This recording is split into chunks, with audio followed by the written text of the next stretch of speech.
नमस्कार, जय श्री कृष्णा, राधे राधे। आज शुरुआत चैनल पर हम आपको श्रीमद् भगवद गीता के 18 अध्यायों को संक्षिप्त में सुनाएंगे।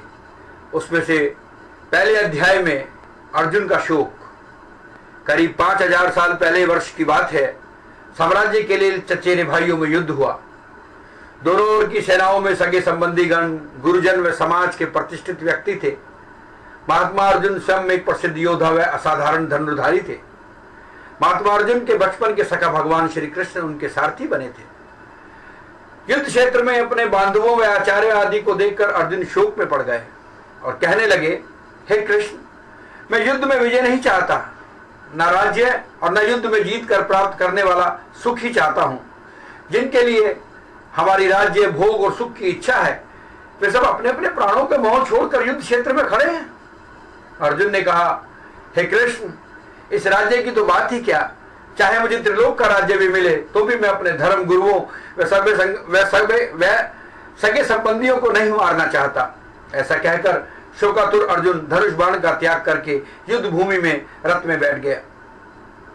ब्रह्म विद्या योग, दूसरा अध्याय। अर्जुन द्वारा युद्ध विरोधी तर्कों को जारी रखना।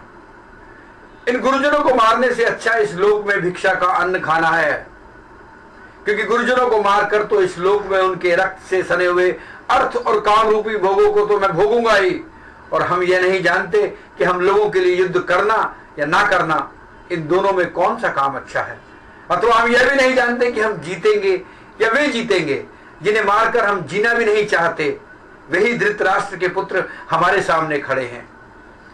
आत्मा और शरीर के सच्चे ज्ञान से गीता के उपदेशों का प्रारंभ श्री भगवान बोले, हे अर्जुन, तुम ज्ञानियों की तरह बातें करते हो, लेकिन जिनके लिए शोक नहीं करना चाहिए उनके लिए शोक करते हो। ज्ञानी मृत या जीवित किसी के लिए भी शोक नहीं करते। ऐसा नहीं है कि मैं किसी समय नहीं था अथवा तुम नहीं थे या ये राजा लोग नहीं थे, और ना ऐसा ही है कि इससे आगे हम सब नहीं रहेंगे। जैसे इस जीवन में जीवात्मा बाल, युवा और वृद्ध शरीर प्राप्त करता है, वैसे ही जीवात्मा मृत्यु के बाद दूसरा शरीर प्राप्त करता है। इसीलिए धीर मनुष्य को मृत्यु से नहीं घबराना चाहिए। आत्मा नित्य है, शरीर अनित्य है। उस अविनाशी तत्व आत्मा को जानो जिससे ये सारा जगत व्याप्त है। इस अविनाशी का नाश करने में कोई भी समर्थ नहीं है।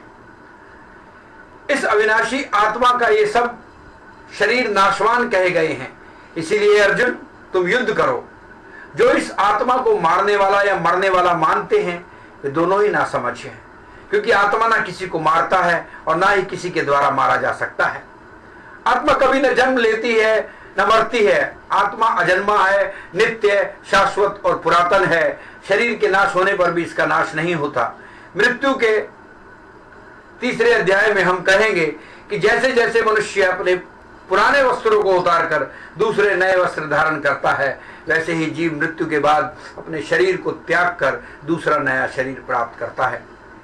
हे अर्जुन, यदि तुम चाहते हो कि शरीर में रहने वाला जीवात्मा को नित्य पैदा होने वाला और मरने वाला भी मानो, तो भी तुम्हें शोक नहीं करना चाहिए, क्योंकि जन्म लेने वाले की मृत्यु निश्चित है और मरने वाले का जन्म निश्चित है।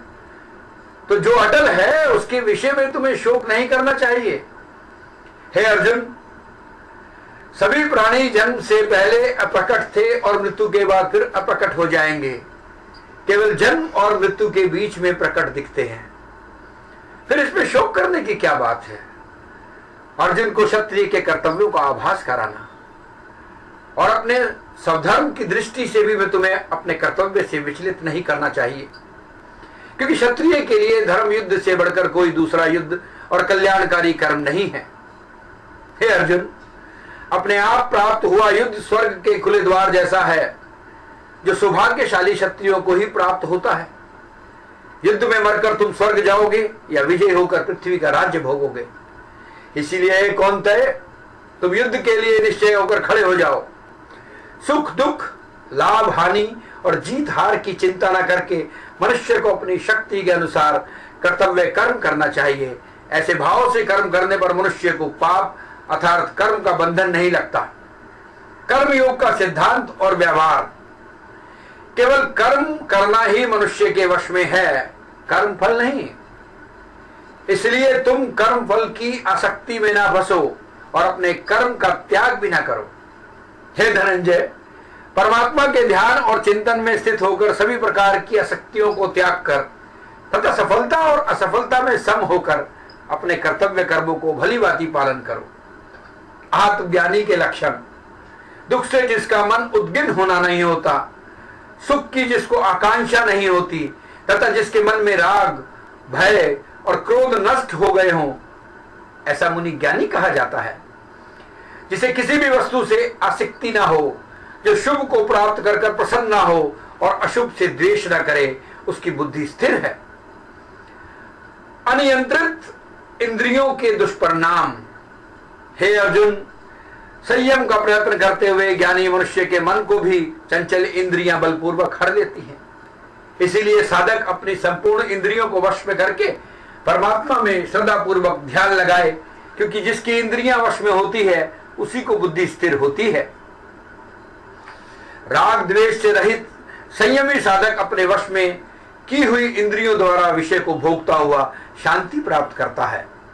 जैसे जल में तैरती हुई नाव को तूफान उसे अपने लक्ष्य से दूर धकेल देता है, वैसे ही इंद्रियां सुख मनुष्य की बुद्धि को गलत रास्ते की ओर ले जाता है। जैसे सभी नदियों के जल समुद्र को बिना विचलित करते हुए परिपूर्ण समुद्र में समा जाते हैं, वैसे ही सब भोग जिस संयमी मनुष्य में विकार उत्पन्न किए बिना समा जाते हैं, वह मनुष्य शांति प्राप्त करता है और न कि भोगों की कामना करने वाला होता है। तीसरा अध्याय, कर्मयोग। अर्जुन बोले, हे कृष्ण, यदि आप कर्म से ज्ञान को श्रेष्ठ मानते हैं तो फिर हे केशव, आप मुझे इस भयंकर कर्म में क्यों लगा रहे हैं? श्री भगवान बोले, हे अर्जुन, इस लोक में दो प्रकार की साधना मेरे द्वारा पहले कही की गई है। जिनकी रुचि में ज्ञान में लगती है उनकी साधना ज्ञान योग से और कर्म में रुचि वालों की साधना कर्म योग से होती है। मनुष्य कर्म को त्याग कर कर्म के बंधनों से मुक्त नहीं होता। केवल कर्म के त्याग मात्र से ही सिद्धि की प्राप्ति नहीं होती। कोई भी मनुष्य एक क्षण भी बिना कर्म किए नहीं रह सकता, क्योंकि प्रकृति के गुणों द्वारा मनुष्य से परवश की तरह सभी कर्म करवा लिए जाते हैं। दूसरों की सेवा क्यों?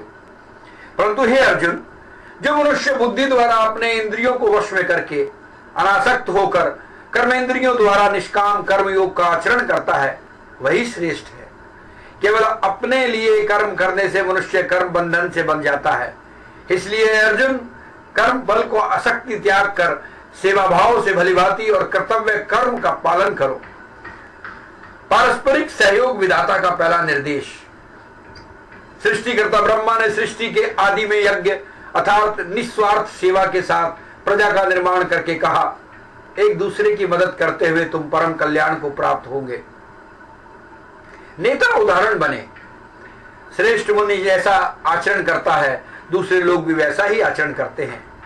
हे अर्जुन, तीनों लोगों में ना तो मेरा कोई कर्तव्य है और ना ही कोई प्राप्त करने योग्य वस्तु मुझे अप्राप्त है, फिर भी मैं कर्म करता हूं, क्योंकि यदि मैं सावधान होकर कर्म ना करूं तो हे अर्जुन, मनुष्य मेरे ही मार्ग का अनुसरण करेंगे। सभी कर्म प्रकृति मां कराती है। वास्तव में संसार के सारे कार्य प्रकृति मां की गुण रूपी परमेश्वर की शक्ति के द्वारा ही किए जाते हैं, परंतु अज्ञानवश मनुष्य अपने आप को ही कर्ता समझ लेता है और कर्म बल की आसक्ति रूपी बंधनों में बंध जाता है।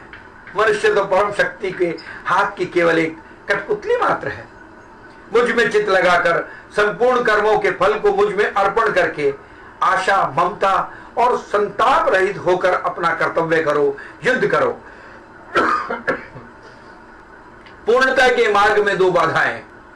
प्रत्येक इंद्रिय के भोग में राग और द्वेष मनुष्य के कल्याण मार्ग में विघ्न डालने वाले दो महान शत्रु रहते हैं। इसलिए मनुष्य को राग और द्वेष के वश में नहीं होना चाहिए। काम पाप का मूल है। अर्जुन बोले, हे कृष्ण, ना चाहते हुए भी मनुष्य क्यों पाप का आचरण करता है? श्री भगवान बोले, रजोगुण से उत्पन्न ये काम है, यही क्रोध है कभी भी पूर्ण नहीं होने वाले इस महापापी काम को ही तुम आध्यात्मिक मार्ग का शत्रु जानो। काम आत्मज्ञान को ढक लेता है।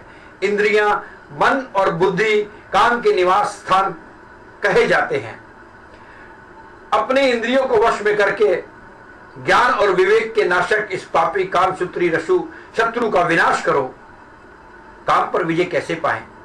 इंद्रियां शरीर में श्रेष्ठ कही जाती हैं। इंद्रियों से परे मन है और मन से परे बुद्धि है और आत्मा बुद्धि से भी अत्यंत श्रेष्ठ है। इस प्रकार अपने आत्मा के मन और बुद्धि से श्रेष्ठ जानकर सेवा, ध्यान, पूजन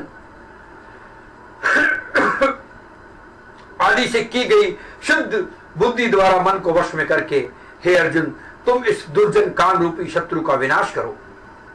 ज्ञानमय संन्यास मार्ग प्रभु अवतार का उद्देश्य चौथे अध्याय में हम बताएंगे। श्री भगवान बोले, हे अर्जुन, जब जब संसार के धर्म की हानि और अधर्म की वृद्धि होती है, कि जब जब संसार में धर्म की हानि और अधर्म की वृद्धि होती है, तब तब अच्छे लोगों की रक्षा, दुष्टों का संहार तथा धर्म की स्थापना के लिए मैं पर ब्रह्मा परमात्मा हर युग में अवतरित होता हूं। प्रार्थना और भक्ति का मार्ग। हे अर्जुन, जो भक्त जिस किसी की भी मनोकामना से मेरी पूजा करते हैं, हे अर्जुन, जो भक्त जिस किसी की भी मनोकामना से मेरी पूजा करते हैं, मैं उनकी मनोकामना की पूर्ति करता हूं। अपने आप जो कुछ भी प्राप्त हो उससे संतुष्ट रहने वाला, ईर्ष्या से रहित और सफलता और असफलता में संभाव वाला कर्मयोगी कर्म करता हुआ भी कर्म के बंधनों से नहीं बनता है। यज्ञ का अर्पण, घी, अग्नि तथा आहुति देने वाला सभी परब्रह्म परमात्मा ही है। इस तरह जो कुछ भी मैं परमात्मा का ही स्वरूप देखता हूं, वह परमात्मा को ही प्राप्त होता है। ज्ञान योग श्रेष्ठतर आध्यात्मिक अभ्यास है। हे अर्जुन, ज्ञान योग सर्वश्रेष्ठ साधना है, क्योंकि ज्ञान की प्राप्ति ही सारे साधना का लक्ष्य है।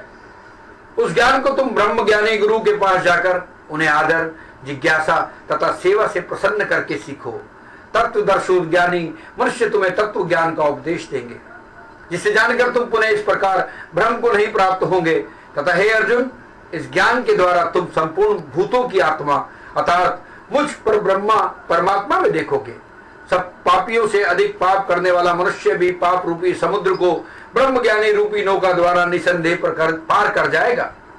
क्योंकि हे अर्जुन, जैसे अग्नि लकड़ी को जला देती है, वैसे ही ज्ञान रूपी अग्नि कर्म के सारे बंधनों को भस्म कर देती है। कर्म योगी को ज्ञान योग की स्वयं प्राप्ति।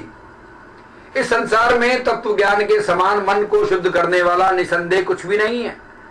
उस तत्व को पहचान लो, उस तत्व ज्ञान को पहचान लो। ठीक समय आने पर कर्मयोगी अपने आप प्राप्त कर लेता है। श्रद्धावान, साधन परायण और जितेंद्रिय मनुष्य तत्व ज्ञान को प्राप्त कर शीघ्र ही परम शांति को प्राप्त करता है। अब हम 5वें अध्याय में आपको बताएंगे संन्यास का मार्ग। अर्जुन बोले, हे कृष्ण, आप ज्ञान भोग, कर्म योग दोनों ही प्रशंसा करते हैं कि हे कृष्ण, आप ज्ञान योग और कर्म योग दोनों की ही प्रशंसा करते हैं। इन दोनों में एक जो निश्चित रूप से कल्याणकारी हो, मेरे लिए कहिए। श्री भगवान बोले, ज्ञान योग और कर्म योग ये दोनों ही परम कल्याण वाहक हैं, परंतु इन दोनों में ज्ञान योग से कर्म योग आसान है। दोनों मार्ग परमात्मा की ओर ले जाते हैं। अज्ञानी लोग, हिना कि पंडित जन ज्ञान योग और कर्म योग को एक दूसरे से भिन्न समझते हैं, क्योंकि इन दोनों में से किसी एक में भी अच्छी तरह से स्थित मनुष्य दोनों के फल को प्राप्त कर लेता है। जो मनुष्य कर्म फल में आसक्ति का त्याग कर सभी कर्मों को परमात्मा में अर्पण करता है, वह कमल के पत्ते की तरह पाप रूपी जल में कभी लिप्त नहीं होता। ईश्वर किसी के पाप और पुण्य कर्म का भागी नहीं होता। अज्ञान के द्वारा ज्ञान को ढक जाने के कारण ही सब जीव भ्रमित होते हैं और पाप कर्म करते हैं। आत्मज्ञानी के लक्षण। ज्ञानी जीव, ज्ञानी जन सबों में परमात्मा को ही देखने के कारण ब्राह्मण तथा गाय, हाथी, कुत्ते, चंडाल आदि सबों को संभाव से देखते हैं। इंद्रियों से उत्पन्न होने वाले सुखों का आदि और अंत होता है तथा वे अंत में दुख के कारण होते हैं। इसलिए है कौनते बुद्धिमान मनुष्य इंद्रियों के सुख में आसक्त नहीं होते हैं। तो आज हमने आपको गीता के 5 श्लोकों का संक्षिप्त में वर्णन आपको सुनाया और हम आशा करेंगे कि यह आपको अच्छा लगेगा और आप शुरुआत चैनल पर ऐसे ही बने रहिए, देखते रहिए और हमको कमेंट्स देते रहिए, सब्सक्राइब करते रहिए। धन्यवाद। जय श्री कृष्ण। राधे राधे।